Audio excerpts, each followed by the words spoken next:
आज हम कक्षा 10 का उत्साह पाठ की कविता का अध्ययन करेंगे। जैसे कि आप देख रहे हैं, इस समय हमारा वर्षा ऋतु का मौसम चल रहा है और ये कविता भी वर्षा पर ही आधारित है। आज हम इसका अध्ययन करेंगे। सभी बच्चे ध्यान से एक कविता को सुनेंगे, समझेंगे और फिर इसके अर्थ को ध्यान से सुनेंगे। अब हम इसका उत्साह कविता के कवि सूर्यकांत त्रिपाठी निराला जी के जीवन के बारे में कुछ ज्ञान प्राप्त करेंगे। सूर्यकांत त्रिपाठी निराला का जन्म बंगाल के महिषादल में सन 1899 में हुआ था। वे मूलतः उत्तर प्रदेश के निवासी थे। निराला जी की औपचारिक शिक्षा 9वीं तक महिषादल में हुई। निराला का पारिवारिक जीवन दुखों से भरा था। सन 1961 में इनका देहांत हो गया। इनकी प्रमुख काव्य रचनाएं हैं अनामिका, परिमल, गीतिकाओं। इन्होंने कई उपन्यास लिखे, कहानी लिखी, आलोचना और निबंध लेखन में इनका ख्याति अविस्मरणीय है। इन्होंने बहुत अधिक अच्छी रचनाएं हमारे सामने प्रस्तुत की, जिनमें से एक है हमारी उत्साह। आज हम उत्साह कविता को पढ़ेंगे। पहले मैं इस कविता का कविता वाचन कर रही हूँ, सभी ध्यान से सुनेंगे। बादल गरजो, घेर घेर घोर गगन, धराधर ओ, ललित ललित काले घुंघराले, बाल कल्पना कैसे पाले, विद्युत छवि उर में कवि नवजीवन वाले, वज्र छिपा नूतन कविता फिर भर दो, बादल गरजो बादल गरजो। अब इस कविता के जो शब्द हैं उन्हें करेंगे धराधर। धराधर का अर्थ होता है बादल, ललित सुंदर, विद्युत बिजली, उर दिल, वज्र ऊर्जा। अब इस कविता का भावार्थ हिंदी में ध्यान से सुनेंगे। कवि इसमें कह रहा है, कवि निराला जी उत्साह और क्रांति के प्रतीक रूप बादल को संबोधित करते हुए कह रहे हैं। यहाँ बादल को उत्साह और क्रांति का प्रतीक रूप माना है और वे उन्हें संबोधित करते हुए कह रहे हैं कि तुम अपनी भयानक गर्जना करो, इतनी भयानक गर्जना करो और मनुष्य में नई चेतना भर दो। बादल गरजो, घेर घेर घोर गगन, धराधर ओ। हे बादल, धराधर इसमें किसको कहा है? बादल को। हे बादल, संपूर्ण आकाश को घेर कर भयानक गर्जना करो और बरसो। घेर घेर घोर गगन यानी पूरे आकाश को घेर कर भयानक गर्जना करो और बरसो। ललित ललित काले घुंघराले, बाल कल्पना कैसे पाले। तुम सुंदर और काले घुंघराले बालों वाले हो, तुम बाल कल्पनाओं को लिए हुए हो, यानी तुम्हारे अंदर जो है बालक के समान जिस तरह से बच्चा नई नई कल्पनाएं अपने मन में करता रहता है, उसी तरीके से तुम भी अपने रूप को बदलते रहते हो, नई नई कल्पना हमें दिखाते रहते हो। विद्युत छवि उर में कवि नवजीवन वाले, तुम्हारे हृदय में बिजली की आभा है, यानी तुम्हारे हृदय में बिजली के समान सुंदरता है और तुम नया जीवन देने वाले हो। नवजीवन वाले, तुम मनुष्यों को नया जीवन देने वाले हो। वज्र छिपा नूतन कविता फिर भर दो, यानी तुम अपने अंदर वज्र जैसी अपार शक्ति है। हे बादल, तुम्हारे अंदर इंद्र के वज्र जैसी अपार शक्ति है। तुम इस संसार में नई चेतना भर दो, गरजो और अपनी गर्जना से जन चेतना के दुख को और उनके अंदर एक ऐसी क्रांति भर दो कि वो अपने लिए कुछ चमत्कारिक कार्य कर सकें, यानी वो उनके जीवन में इतनी क्रांति और उत्साह भर दो कि उनका जीवन जो है बिल्कुल बदल जाए। ये अब मैंने आपको इस उत्साह का पहला काव्यांश समझाया है। अब इसके दूसरे काव्यांश को हम पढ़ेंगे। विकल विकल उनमें थे, उनमें विश्व के निधान के सकल जन, आए अज्ञात दिशा से अनंत के घन, तृप्त धरा जल से फिर शीतल कर दो, बादल गरजो बादल गरजो। अब इसमें विकल विकल उनमें थे, उनमें यानी कवि के अनुसार गर्मी से परेशान अनमन मनुष्य के हृदय में बादलों ने बरसकर शीतलता प्रदान कर दी। यानी कवि के प्रार्थना करने पर बादल जो हैं वो बरस गए, यानी उन्होंने वर्षा कर दी।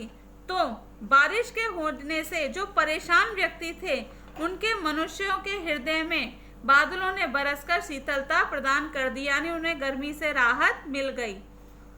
विश्व के निधान के सकल जन आए अज्ञात दिशा से अनंत के घन, यानी कवि कहता है कि हे बादल, इतने बरसों गरजों की निरंतर बढ़ती हुई गर्मी से विश्व के संपूर्ण जन को जो अनमने और उदासीन हो गए थे वो फिर उत्साह से भर जाए, उनका मन शीतलता से भर जाए, वो एक शीतलता का अनुभव करें। तृप्त धरा जल से फिर शीतल कर दो, बादल गरजो बादल गरजो।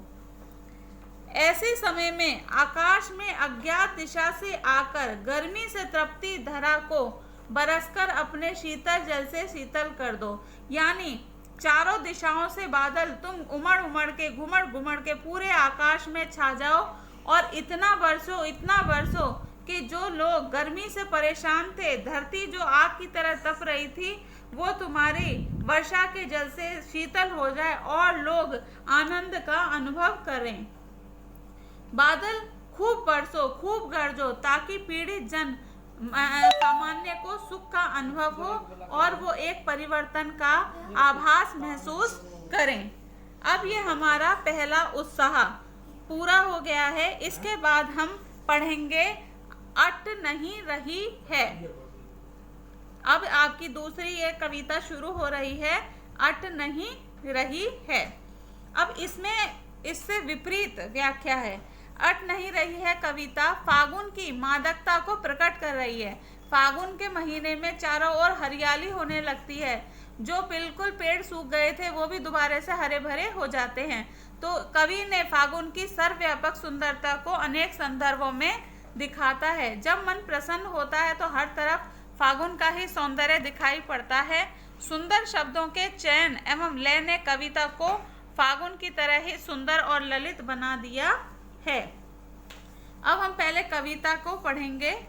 अट नहीं रही है आभा फागुन की तन सट नहीं रही है, कहीं सांस लेते हो घर घर भर देते हो, उड़ने को नभ में तुम पर पर कर देते हो।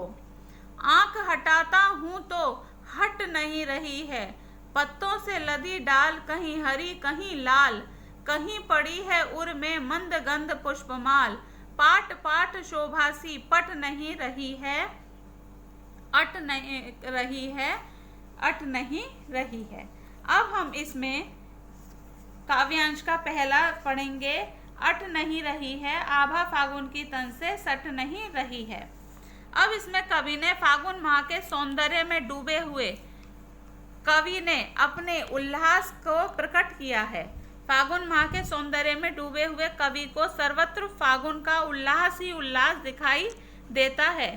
प्रगति का उन्माद कहीं समाता हुआ दिखाई नहीं दे रहा है।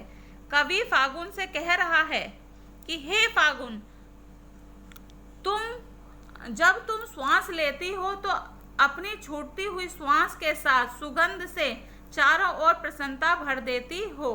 आभा फागुन की तन में सट नहीं रही है, कहीं सांस लेते हो घर घर भर देते हो। यानी जब तुम अपनी श्वास लेती हो तो उसकी जो सुगंध है वो चारों ओर फैल जाती है और सबके घर प्रसन्नता से भर जाते हैं।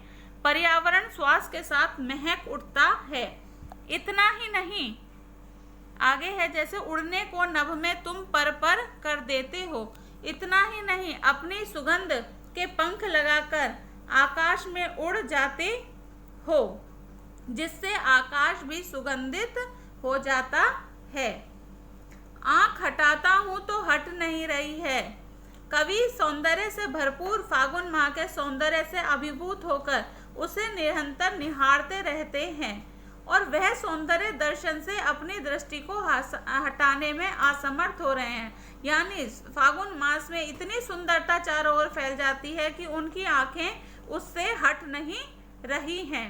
पत्तों से लदी डाल कहीं हरी कहीं लाल, कहीं पड़ी है उर में मंद गंध पुष्पमाल।